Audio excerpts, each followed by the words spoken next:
Ladies and gentlemen, welcome back into my 2023 schedule preview series where we go through 3 different teams' schedules, kind of talk about how they align. Is it easy? Is it difficult? And today we're focusing on 3 SEC teams: Alabama, Georgia, and LSU. So guys, kicking it off with Alabama. This is their overall schedule. A few different unique things I want to talk about. Number 1, obviously, Bama replacing Will Anderson, Bryce Young. Even though they are replacing both of those guys, I do think they're going to be a popular pick to be national champions in 2023 based off of the fact that Nick Saban, he hasn't won in 2 straight years. Normally, he doesn't go 3 years without winning, as crazy as that sounds. It is true. So looking at their schedule, Middle Tennessee, I guess they just go by Middle Tennessee now. They used to be Middle Tennessee State. That's an easy game for Bama, non-conference. I would imagine it's on the SEC network. They get the home and home with Texas. So, this year they beat Texas on the road in that lower scoring 1-point victory. Now they're at home.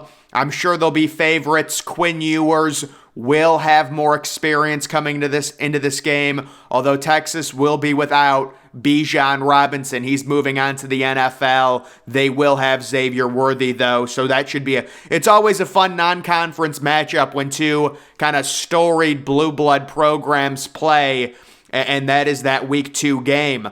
But guys, how about this? Week number 3 on the road at South Florida.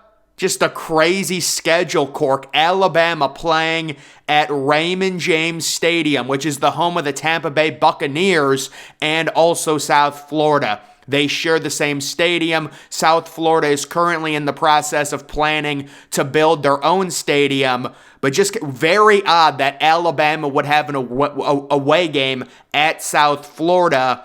So those 3 games for Bama, I would say, South Florida's an easy win. They haven't been good.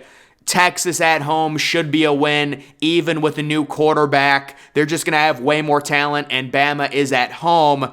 I would imagine that Texas game is probably going to be on CBS, if I had to guess. CBS has kind of a weird thing next year with the TV rights where they are getting half Big Ten games and half SEC games, at least as far as I can understand it. After those 3 non-conference games, they get Ole Miss at home. Ole Miss, they're very active in the transfer portal. They should always be at least decent under Lane Kiffin because they do get a lot of transfers. At Mississippi State, I wonder if Will Rogers has any eligibility left. At Texas A&M, so back-to-back road games. And guys, I am expecting A&M to be better. They get Arkansas at home. Arkansas returning KJ Jefferson. They get Tennessee at... Guys, this is a very tough schedule. I'm not going to lie.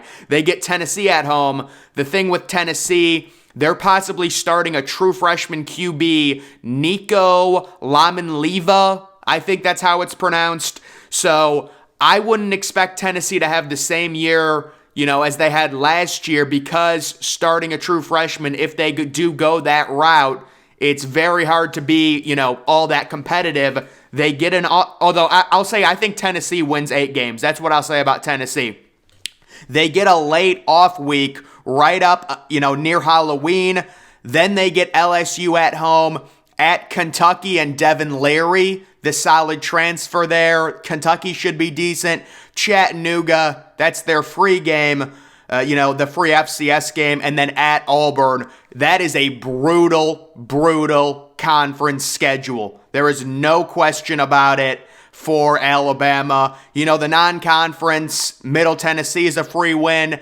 At UCF, it's just kind of really unique. Chattanooga's a free win. Texas at home, you would think, is a win, but they will have less QB experience than Texas, with Quinn Ewers returning and Bryce Young leaving, but that's Alabama's schedule. It is a crazy difference considering both of these teams are in the same conference when you look at Georgia's 2023 schedule.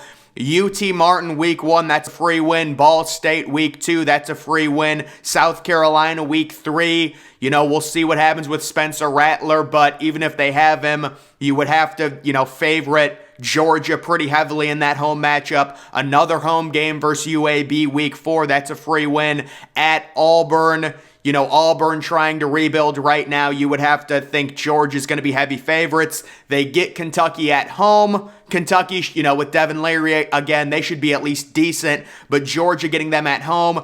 At Vanderbilt, that's a free win. They get a pretty nice bye week right in the middle of the season. They have the neutral site game against Florida that they have every year. Florida, of course, losing Anthony Richardson. They're kind of going through a transition period right now. Missouri at home is a free win. Ole Miss at home shouldn't be that challenging. At Tennessee late in the season, that is by far their toughest game. You would think with Tennessee, if they do go and start the true freshman 5-star QB, he will have significant experience by that point.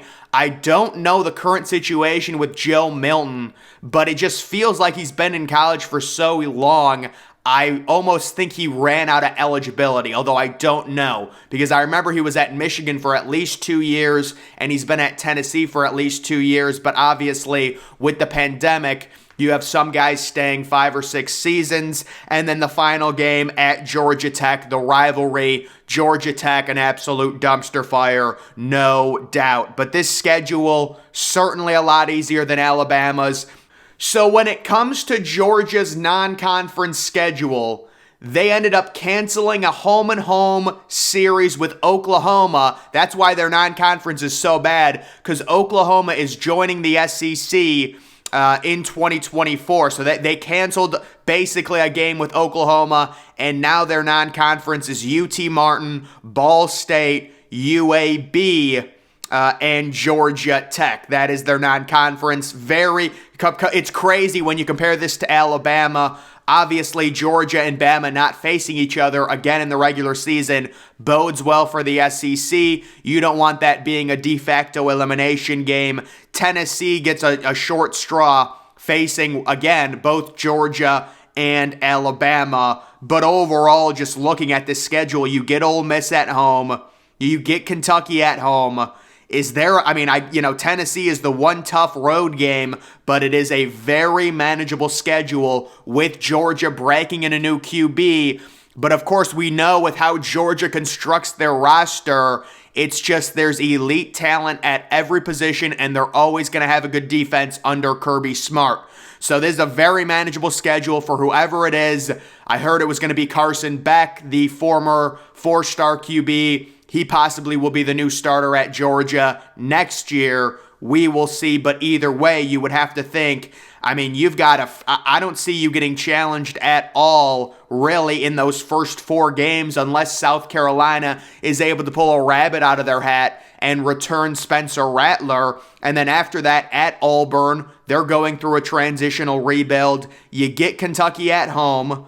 At Vanderbilt's free. You get a perfectly timed bye week. You get the neutral site game versus a Florida team who's breaking in another new quarterback. Missouri at home, Ole Miss at home. At Tennessee is the tough game, and then at Georgia Tech. So I think the most Georgia, in terms of their losses, maybe they lose 1 game in this regular season schedule. And then we are looking at LSU, who probably will receive a significant amount of preseason hype.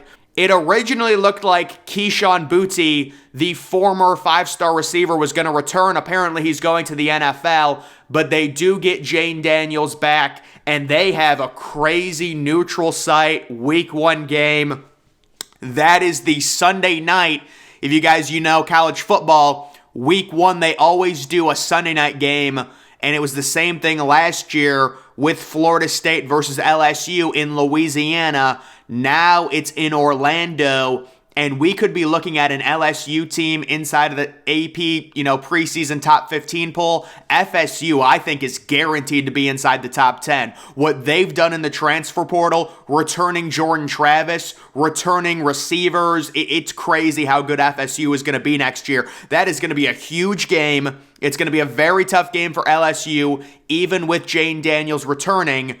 That is their week 1 game, neutral site game there. They get Grambling State at home. That's a free win. At Mississippi State, you would have to favorite LSU in that one. They get Arkansas and KJ Jefferson at home. At Ole Miss, that could be challenging depending on who Ole Miss brings back. At Missouri, should be relatively easy. Auburn at home should be no big issue. Army at home, kind of a random game in late October. And then they get their bye week. Their bye week sets up pretty nice going into the game. At Bama, very hard matchup there, obviously. You get Florida at home. You get a bye week with Georgia State. And then you finish out the regular season with kind of your fake rival, Texas A&M. Those two teams, I believe, always play on the last week of the regular season now. So looking at LSU, a lot of this is going to come down to that week 1 neutral site game. And I know it's not an SEC game, but it would be huge for the SEC conference if LSU beats Florida State. Personally, I love Florida State next year, and it's going to be very hard for LSU, but returning a veteran quarterback will help. You get a nice, easier portion of your schedule if you're able to beat FSU, possibly stack 3 wins before having a tough road game at Ole Miss, and then you get kind of 3 straight, you would hope, gimme wins next year at Missouri, Auburn at home, Army at home. Although Army, some of these years, Army is a good team and they play well. I'm not going to lie. They get the bye week. You get the miserably tough game at Alabama. No matter who their quarterback is, that game's going to be incredibly challenging. Florida at home is manageable. Georgia State's a free win. Texas A&M, I think, is going to be a lot better next year, but you do get them at home. So yeah, guys, it'll be interesting to see what happens with LSU, Bama, and Georgia. Georgia, by far the easiest schedule out of these 3. I would say Alabama has the toughest, and LSU is somewhere in the middle in terms of the 2023 schedule and how it sets up. But guys, that's going to do it for this video. Make sure you follow me on Twitter. Link to that's always in the description.